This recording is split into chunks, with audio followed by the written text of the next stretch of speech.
Days of Reckoning gave us two fantastic super fights in Anthony Joshua versus Otto Wallin and Deontay Wilder versus Joseph Parker. Here's the world's reaction to those fights.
Teddy Atlas had actually expected a huge upset as he thought Wallin would win. Teddy stated, "I'm gonna go with a real wild pick here. I'm gonna go with Wallin as a huge upset. I know that I should pick Joshua, that's the easier pick. I know if both men are standing at the end of the fight, then Joshua gets it whether he deserves it or not. I know that there's also a risk that Joshua can knock out Wallin. Joshua is the bigger punch here. He might land a nice concise counterpunch, which he has the ability to do and knock out Wallin. But I'm going to take a shot here and go with Wallin winning a decision at the end of the day. It's either going to be that or Joshua winning a controversial decision, getting a gift." Even John Fury expected Otto Wallin to come out on top. As he stated, "It's that difficult of a job. AJ has something in him. He'll bite down on his gum shield because he knows he's got to. I'm going Wallin. I've got to be considering the team he's got, the trainer he's got, and how awkward he is. He wants it, doesn't he? AJ is coming off disappointment. He's just got in with a new trainer, and no disrespect to Ben Davison, he's a good kid. He's 25 years old, whatever he is, but he can't match Joey Gamache. That's why I'm going with Wallin." Frank Warren really thought that Anthony was going to have problems with Wallin, seeing how he's a southpaw.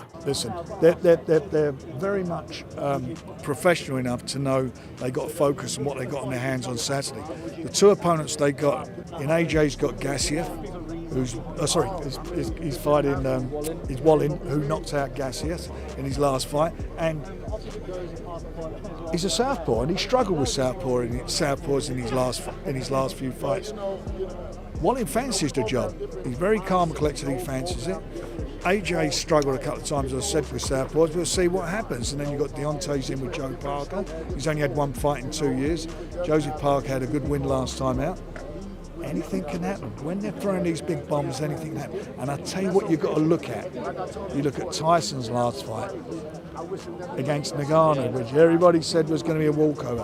When these big guys let these punches go, anything can happen.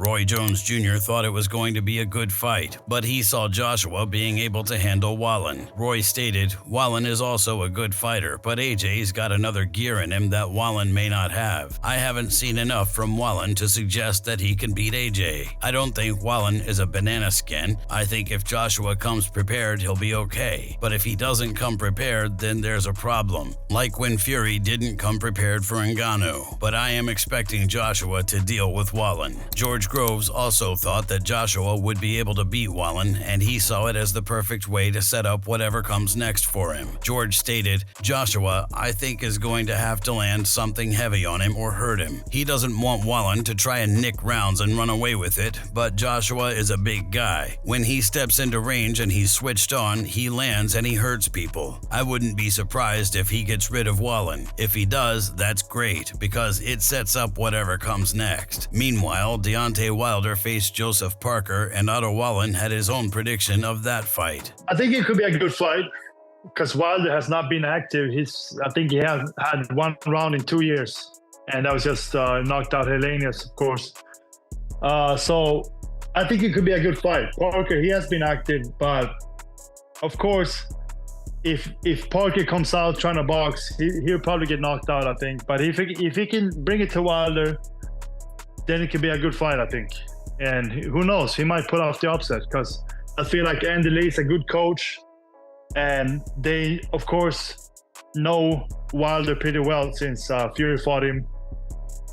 And Parker's around Fury a lot. Of course, Parker and Fury are very different fighters, but he can probably give some insights. And depends on what Parker decides to do, but I feel like he really has to go for it. He can't play safe and try to box, because then he probably get knocked out. John Fury wasn't sure what Deontay Wilder had left in the tank, but he definitely thought that it was enough to bring down Joseph Parker. John stated, "I don't know how much Wilder's got left. If Joe Parker can get it on him and force him to fight off the back foot, he'll make a fight of it. But I've got to say, Wilder's power, there's only one man who can take it, and that's Tyson the Gypsy King. Joe can grow a pair and throw everything at him but the kitchen sink, and he's going to have a lot of movement, a lot of awkwardness, and a lot of gameness. But I've got to say Wilder." Anthony Joshua also gave his prediction for that fight, and he thought that it was fairly close. Anthony stated, 50-50 matchup. When I assess the styles, that's why I make it 50-50. Remember, Joseph Parker is a former champion, so is Deontay Wilder, so credit to both of them for stepping up to the plate, and may the best man win. Derek Chisora really thought that Deontay Wilder would come away with the knockout. Derek stated, "Deontay in the beginning, 1, 2, 3, 4, 5. He's going to be losing on points, and then he's going to get his banger. He'll get the knockout." Eddie Hearn thought that the fight was going to end early, and he thought, "I really love Joseph Parker. I think he's such a good bloke, but I think he gets stopped inside 6 rounds. Lyndon Arthur thought that Parker could get the job done if he avoided one tactic of Deontay's.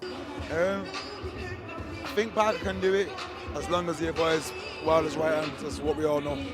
David Higgins definitely thought that Joseph Parker was going to have enough in the tank to beat Wilder. David stated, "Any heavyweight can knock out a heavyweight. Joseph has got over 20 knockouts on his resume. Wilder has got a huge punch, one of the biggest in history, but Joseph does have some advantages. He's the better boxer, he's quicker. It's naive to write anyone off. Joseph was a world champion, so was Wilder. Wilder may have a massive punch, but outside of that, he's not as well developed as Joseph. He put Chisora down a few times with the uppercut. It's all about connecting with a well-timed punch. Of course, he can knock out Deontay Wilder. Victory will catapult him right up back to the top of the conversation. He could credibly ask for a rematch with Anthony Joshua, for example, but also challenge for a world title in 2024. Meanwhile, Deontay Wilder thought that he would definitely get the job done, and he sent a knockout warning to Joseph Parker. At the end of the day, people have things to do, and they want to come and see a fight, and after that, they want to go party. So when you're watching me, like I said, don't blink. I'm going to give you what you want to see, and nowadays, my name is called Dr. Sleep, and I definitely got the NyQuil in the right hand, so I hope you bring a pillow and a blanket. It get a little chilly at night. If you enjoyed this video, make sure to subscribe and check out some of our other videos on the screen right now.